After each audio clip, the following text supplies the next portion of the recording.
siya mananalo. Okay? Fingers crossed. Hoy mga Kuyakoy, this is Kuya Mike, ang Kuya nyo sa Amerika, and this is for the Kuyakoy List. Alright, so pangalawang video na natin to for today, pero, at ginawa ko na yung kanina, obviously, pero ito yung isasalang ko right away kasi may deadline, no? Na para bang kailangan maipasok ko na bago it's showtime, at ang mangyayari, gusto kong i-predict kung sino man talaga ang papasok dun sa finals.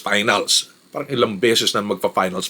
But any case, sa siyam na pinili ko na makapasok dun sa comeback, okay, lahat pumasok dahil nga siyam, no? So obviously hindi makakapasok yung isa. Pero lahat dun except obviously yung parang sabi ko panigurado na si Froilan ang hindi nakapasok. So si Shawn Hendricks, sabi ko nga makakapasok to, at yun nga, no? Nakapasok pa sa Grand Final si Shawn Hendricks, si Ayeji na paborito ko, si Raven at saka si Jessa. So magandang laban to, na sila ay pumasok. Sayang wala si Jeremiah, gusto ko rin si Maki, parang gusto ko talaga na makakapasok. Okay, but any case, ngayon naman ang pipilian naman natin ay kung sino ang makakapasok sa finals. Parang nalilito na ako, no? Pero ito yung mga gusto kong makita, no? Na talagang maglaban-laban. So lahat naman talaga sila magagaling. So wala na talaga.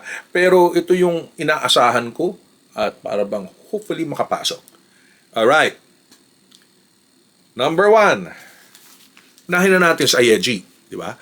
So sabi ko nga kailangan ng isang panibagong diva. And then of course si Raven. Ayan. Between Maki and Raven. Pero nakapasok si Raven, so ipasok natin si Raven. Magaling naman talaga, sadyang magaling.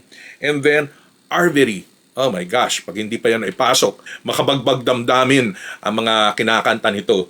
Alright? And then H, soulful, mapaninindigan niya yung mga soulful music na ito. Alright? So pasok yan. And then Shawn Hendricks, ito yung para bang kumbaga Joker's Wild na hindi mo inaasahan na makapasok. And yet, nakapasok, no? Nakapasok dun sa comeback, nakapasok sa Grand Finals. And then, Ian Manibale. This guy really needs this. Talagang pang stardom rin to. Itong si Ian Manibale. Magaling, competent. Mark. Okay? And then, si Jessa, na syempre, may drama yung kanyang kwento. Alright? Pero, of course, last but not the least, si Marco. So, ending ko, this is Marcos win. Siya mananalo. Okay? Fingers crossed. Wag lang may pumalpak o magpakitang gilas pa, pero nasa kanya ang momentum. Si Marco. Alright, so let's see. Isasalang na natin to. Ilalabas na natin to para at tignan natin kung tama ako uli. Alright. Again, to si Kuya Mike of the Kuyakoy List. Until sa susunod na video.